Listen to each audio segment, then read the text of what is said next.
भगवान शिव ने रुद्र रूप धारण करके कैलाश में निवास प्रारंभ किया। माता शक्ति ने दक्ष पुत्री सती के रूप में अवतार धारण किया तथा शिव संगिनी बनकर कैलाश में पदार्पण किया। अनेक लीलाओं के उपरांत शिव संगिनी सती की 27 बहनों का विवाह अत्रि अनसुया पुत्र चंद्र से हुआ। चंद्र अपनी प्रियतमा रोहिणी के मोहजाल में फंसकर दक्ष शाप से पीड़ित होकर रोगी बना एवं शिव की आराधना से पुनः स्वस्थ हुआ। इसी प्रसंग में भगवान शिव के प्रथम ज्योतिर्लिंग सोमनाथ ज्योतिर्लिंग की स्थापना हुई। तत्पश्चात शिव के अपमान से दुखी सती ने दक्ष यज्ञ में आत्मदाह करके सतीत्व का अनुपम उदाहरण प्रस्तुत किया।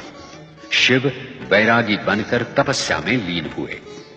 ब्राह्मण वेदव्रत तथा बालक श्रीकर की भक्ति से प्रेरित भगवान शिव ने दूषण राक्षस का संहार करके महाकालेश्वर ज्योतिर्लिंग की स्थापना की। नर नारायण ने अनुपम शिव भक्ति का उदाहरण प्रस्तुत करते हुए भगवान शिव की आराधना की और फलस्वरूप हिमालय पर केदारनाथ ज्योतिर्लिंग की स्थापना हुई। राजा मांधाता ने विंध्याचल पर शिव की आराधना की। भगवान शिव प्रसन्न हुए तथा ओंकारेश्वर ज्योतिर्लिंग प्रतिष्ठित हुआ।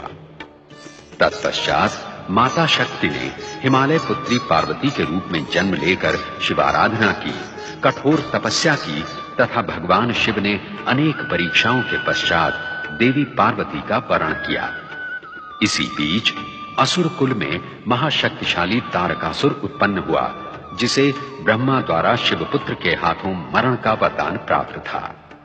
अनेक प्रार्थनाओं एवं प्रतीक्षाओं के पश्चात शिवपुत्र कार्तिकेय विचित्र परिस्थितियों एवं परिवेश में उत्पन्न हुए। 6 कृत्तिकाओं तथा देवी गंगा द्वारा उनका लालन पालन हुआ। समय आने पर शिवपुत्र कार्तिकेय के हाथों दुष्ट तारकासुर का संहार हुआ। तत्पश्चात माता पार्वती की पुत्र कामना गणेश के रूप में फलीभूत हुई। शिव के त्रिशूल से गणेश का शिरच्छेद हुआ। तदुपरांत शिवेच्छा ही से वे गजानन गणेश बने।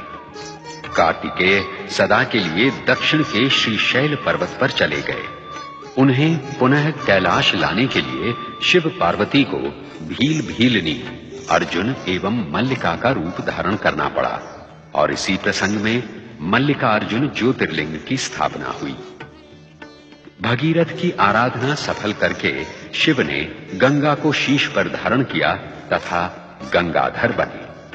गंगा के द्वारा सहस्रों सगर पुत्रों का उद्धार हुआ।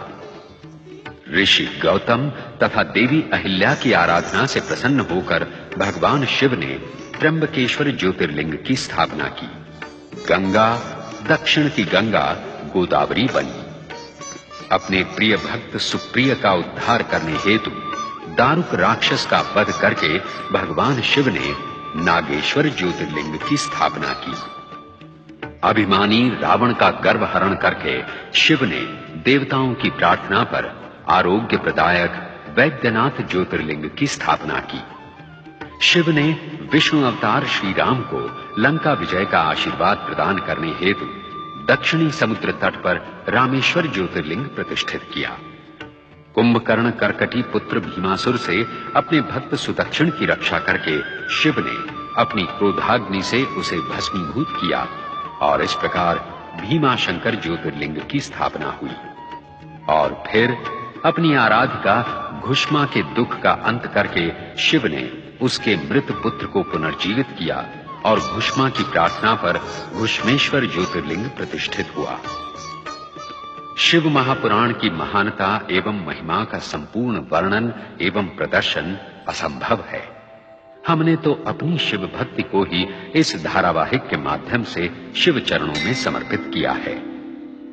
शिव महापुराण के इस अंतिम दृश्य में भगवान विष्णु के अंशावतार बाल ऋषि सनत कुमार शिव महापुराण का दार्शनिक महात्म्य उन 6 अध्येता ऋषियों के सम्मुख प्रस्तुत कर रहे हैं जो शिव दर्शन